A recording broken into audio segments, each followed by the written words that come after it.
Hey, my beautiful bitches, it's me, Fiona St. James, and welcome to another episode of Fiona's Coffee Talks. And as always, I like to start off every morning with a fresh, black, hot cup of coffee. Hold the cream! I'd love to, in my all-time favorite coffee mug with the quote of the century by Oscar Wilde. Life is too important to be taken seriously, so lighten up, folks. So today's topic of conversation is psychotherapy. I am a firm believer in having a therapist.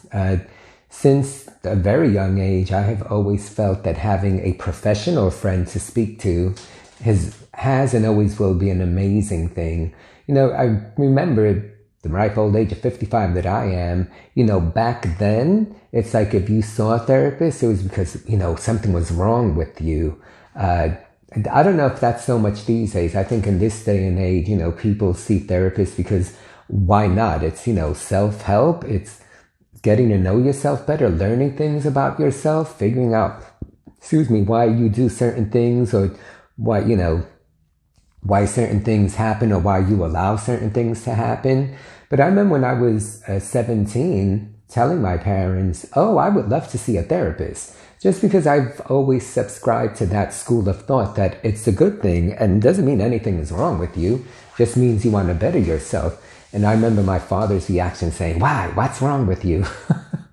You got to figure they're, old school South American and Italian, so of course they're going to think that way. So I have, over the course of my adult life, I've had therapists in the past. I also have been in group therapy, and I have definitely benefited from it.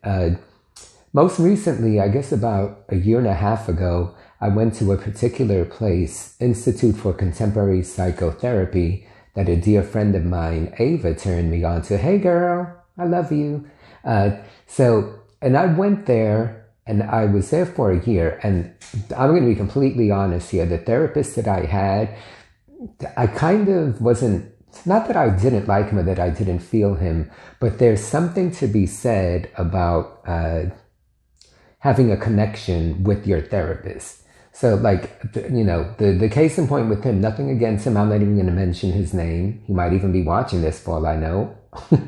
But there was like probably a 20-year age difference, and he wasn't from New York, and he was like from the Midwest or wherever he was from.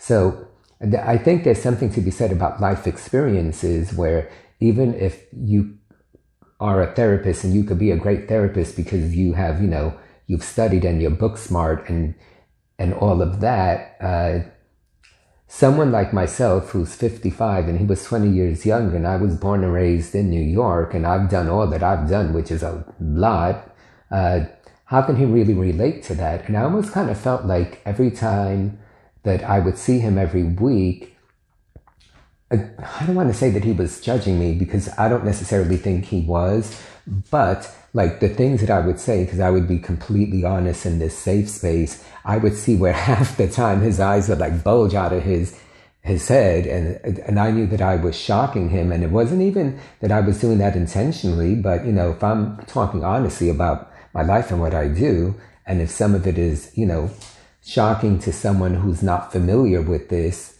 or with comfortable, I don't know, I just kind of felt like there was always that certain part of him that was judging me. And I never, and I think I even, in hindsight, felt a little tense being there, and my own level of comfort was not totally there. Now, that's no one's fault but my own, because in his defense, at the end of that first session, I remember he said to me, do you think we're a good fit? Are you comfortable? Do you want to keep coming back?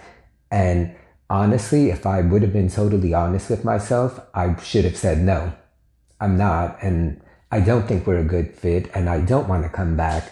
But instead, I was like, yeah. So then, for the following year, I saw him basically every week. And I hate to say this, but it almost felt a little bit tedious and a little bit of a chore, which is kind of counterproductive. And I think I did myself an injustice by not being totally honest about what I was feeling.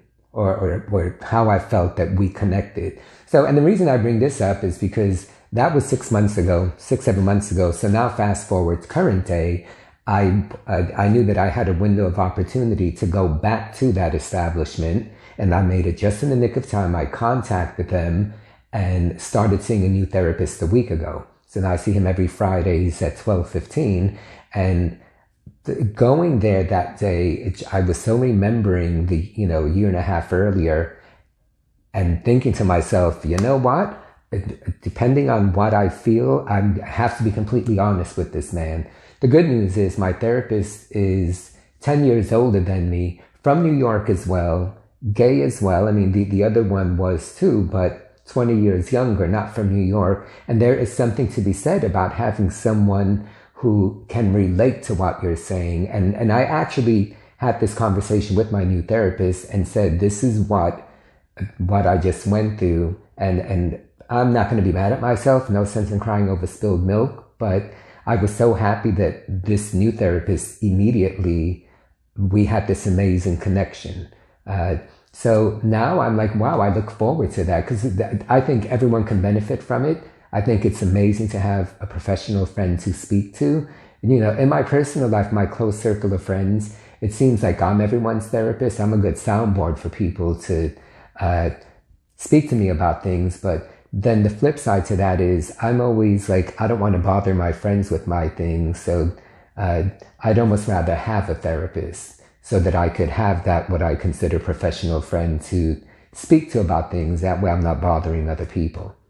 So it's all about self-help. I'm all for it. What do you guys think? Maybe some of you are in therapy. Do you do it because it's good maintenance, I think, and it's for your overall psyche and well-being. I think, going to the gym, staying fit, why not keep your mind fit? And then why not explore things and learn things about yourself?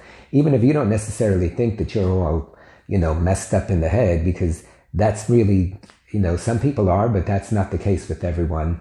So I'm just happy that I'm embarking on this new journey and doing something that I believe in. And if it's going to make me a better person, more power to me. It's given me that much more courage, just the thought that I'm doing this, to even be as open and as honest as I am with my videos on my channel.